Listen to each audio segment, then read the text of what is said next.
इसके पहले हमने इलिप्स बनाने की दो मेथड देखी थी। पहली मेथड हमारी थी कोसेंट्रिक सर्किल मेथड, जिसे हम हिंदी में सेकेंडरी वृत्त विधि बोलते हैं, और दूसरी हमारी मेथड थी रेक्टेंगुलर मेथड, जिसे हम आयताकार विधि बोलते हैं। अब इस इलिप्स की तीसरी मेथड की तरफ चलते हैं, जिसे बोलते हैं arc of circle method, Hindi में बोला जाता है वृत्तों की चाप विधि। इसमें क्वेश्चन अपन वही लेते हैं, पहले मेजर एक्सिस आपका हम 100 ले लेते हैं, माइनर एक्सिस आपका हम 50 ले लेते हैं या 60 ले लेते हैं, 50 लेते हैं, 50 और 60। काम पहले वही है, बेसिक पार्ट इसका आपने लिया है। पहले एक सेंटर लाइन बनाई, कितनी भी लंबी, उसको दो भागों में बांटा आपने, ये अब आपको ओ पॉइंट मिल गया है। अब यहाँ से 50 mm की दूरी पे ए पॉइंट, यहाँ से 50 mm की दूरी पे बी पॉइंट, इसको मार्क भी कर दीजिए आप, ए और जो गया आपका बी। ठीक, उसके बाद अब क्या करना है आपको, अब यहाँ से 60 दिया है तो 30 यहाँ से जाएगा ये, 30 यहाँ से, सी और डी।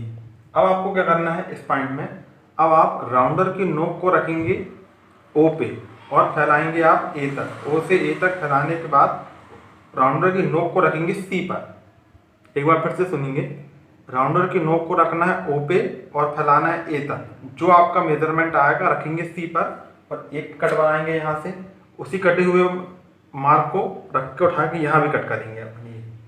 इस तरीके से आपके दो पार्ट मिलेंगे, ये हो गए फोकस आपके F1 और F2, ये फोकस हो गए।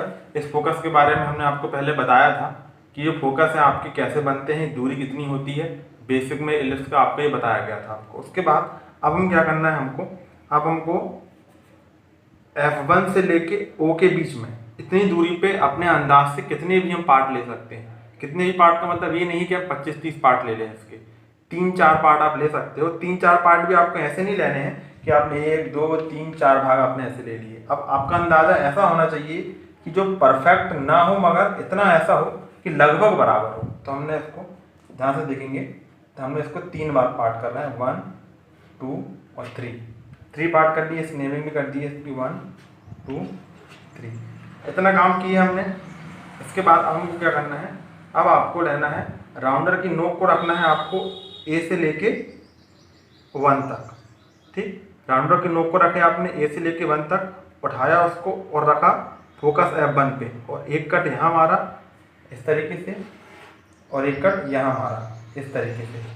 उसी को उठा के हमने रखा F2 पे, एक कट यहाँ बनाया, एक कट यहाँ बनाया, ए से लेके रखा हमने 2 तक, फिर रखा F1 पे, फिर एक कट यहाँ बनाया हमने इसका ऐसा, एक कट यहाँ बनाया ऐसा, जो फैलाया था 2 तक वाला पार्ट, फिर उसको रखे F2 पे, एक कट यहाँ बनाया, एक कट हमने यहाँ बनाया, फिर रखा ए से लेके 3 तक, फिर वही कंडीशन F1 पे रखा, एक कट यहाँ की तरफ और एक कट यहाँ की तरफ। ऐसे ही यहाँ पे भी ए से 3 तक फैला हुआ था राउंडर हमारा, उसको रख लिया हमने F2 पे, एक कट यहाँ एक कट यहाँ। इतना काम हमने किया F1 पे रख के ए के लिए। अब हमको क्या करना है, अब इसको हमको बी से स्टार्ट करना है। ये काम बी से करना है हमको, तो हम बी से लेके आप क्या करोगे, राउंडर को फैलाओगे बी से लेके 3 नंबर पॉइंट तक, क्योंकि एक बार तो आपकी मार्किंग अपोजिट होनी है। अगर हम इसको या तो हम इसको A3 A2 A1 लेते, या फिर उसको वहाँ से लेते तो ये A1, तो फिर हमको B1 मिलता। तो एक बार तो मार्किंग आपकी अपोजिट आएगी ही आएगी, इसलिए आप लोगे बी से लेके 3 तक। बी से लेके 3 तक फैलाया आपने राउंडर की नोक, राउंडर को, फिर रखा उसको F2 पे, तो ये कट जाएगा आपके इस तरीके से। फिर उसी फैलाए हुए पार्ट को यहाँ रखा आपने, इसको काटा, ये कट जाएगा आपका। इसी प्रकार बी से लेके 2 तक फैलाया, फिर रखा F2 पे, यहाँ लेके यहाँ कट मार कर दिया इसका। उसी प्रकार यहाँ पे रखा इसको अपन ने, फिर वैसे ही कट मार कर दिया आपने इसको इस तरीके से। अब ऐसे ही बी से रखेंगे अपन 1 नंबर पॉइंट तक, और फिर वही कहानी, इसको रख के F2 पे ये कट किया, इसको रख के यहाँ पे कट कर दिया हमने, और ऐसे ही यहाँ पे रखा इसको F1 पे, उसी को कट कर दिया लाइन इस तरीके से। इस तरीके से अब जब आप इसको मिलाएंगे तो कुछ इस तरीके से मिलेगा, जो आपको एक इलिप्स देगा।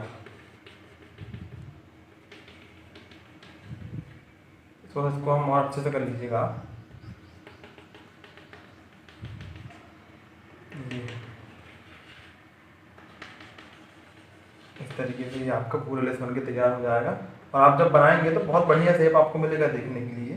तो इसको आप नाम भी दे सकते हैं P1, P2, P3, P4, P5, P6, P7, P8, P9, P10, P11, P12। तो नेमिंग करने से क्या होगा, आपके इसमें मार्किंग अच्छी होती है कि हमने इन पॉइंटों को लेके ज्वाइन किया। इस तरीके से आपकी आर्क ऑफ सर्किल मेथड यहाँ पे कंप्लीट होती है।